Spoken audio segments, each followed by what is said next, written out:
always liked my Saturday updates. I couldn't believe that. I know now when I was running 2 or 3 months ago, while I was struggling, it was definitely that Snri I was on, or an Ssri I was on, that they put me on for my anxiety, sertraline. And it was definitely that, because honestly today, with no medication in my system, after jogging 3K, walking up the hill, doing I think about 10 reps of 60 metres, and then walking to the top of the hill and jogging down about 1.5K, and then the flat for the rest, and I was cranking out 4-minute 35K pace. Well, it wasn't easy, it certainly wasn't difficult, my heart rate wasn't in the top level for my age, but my fitness VO2 max is still pushing on 47. I think the most I've had it on in the last few years is 48. So back on 47% VO2 max. Yeah, and I just got a sponsor now. I had a sponsor last time for the overland track, which helped contribute towards my heavy pack.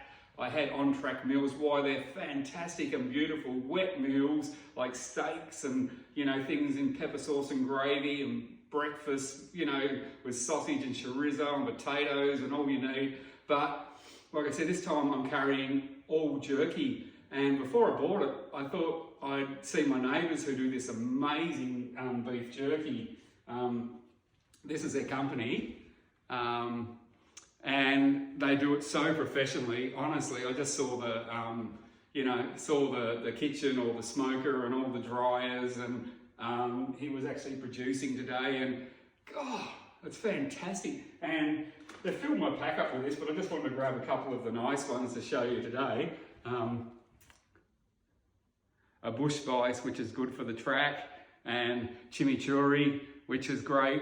But like I said, I love the chili ones and things, but you don't want to be eating too much chili on the track, especially if it's snowy. And, you know, if anything, you need to take the opposite to Imodium, you know, the one that, you take Imodium like they do on Everest to stop you from going to the crapper.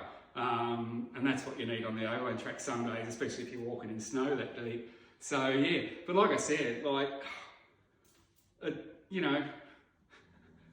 5 months, 2 weeks nearly, and that was another thing, doctor said, 8 years, sometimes people's brains never reset to that, feel really good, natural dopamine high, endorphin high. But look, I've had that now for about a month, and you'd have to literally tie me down and inject me with opiates now. Like I said, I'm in trouble if I need another operation. Hopefully I've had enough operations now that I don't need pain medication, because I won't take it. I just won't take it. There's no way they're putting anything like that back in my body. I've spent too many years on the crap to even want it now for an operation. I'll just put up with the pain. But yeah, like I said, reassuring Saturday. The old legs need a little bit of toughening up, and that's what the overland track's all about, to get the miles in the legs. And the last time, even though the way I was, I come out, my legs were ripped.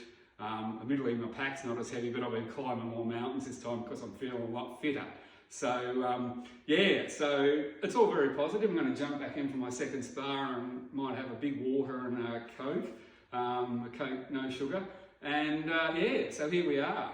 Only not even 3 weeks out from the track. So, I could walk it tomorrow, I know I could. So whatever I do between now and then, just be sensible, not much more running. I don't need to get injured. Even today, I think, what am I doing? I'm, even coming back the last 5K, I was actually every kilometre I was putting 200 metres of stride outs in, and I was actually cranking them up pretty hard to get that little bit of pace about. So, all those walks I've done lately, I've definitely loosened up my legs and muscles and tendons and things. And look, no, that's the beauty of me.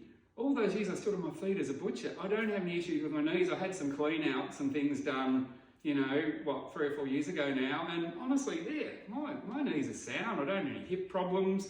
For someone that works so hard in my back stuff, but like I said, like someone that worked in a butcher shop, when I look around at the butchers and butchers my age, they've got knuckles like that, they're bent over, so the industry stuffs your body, there's no doubt about it. especially if you work hard. And you know, I worked hard in my own business for 36 years. So, but here I am now, and my favourite saying now is, "It is what it is." Peace out, brothers.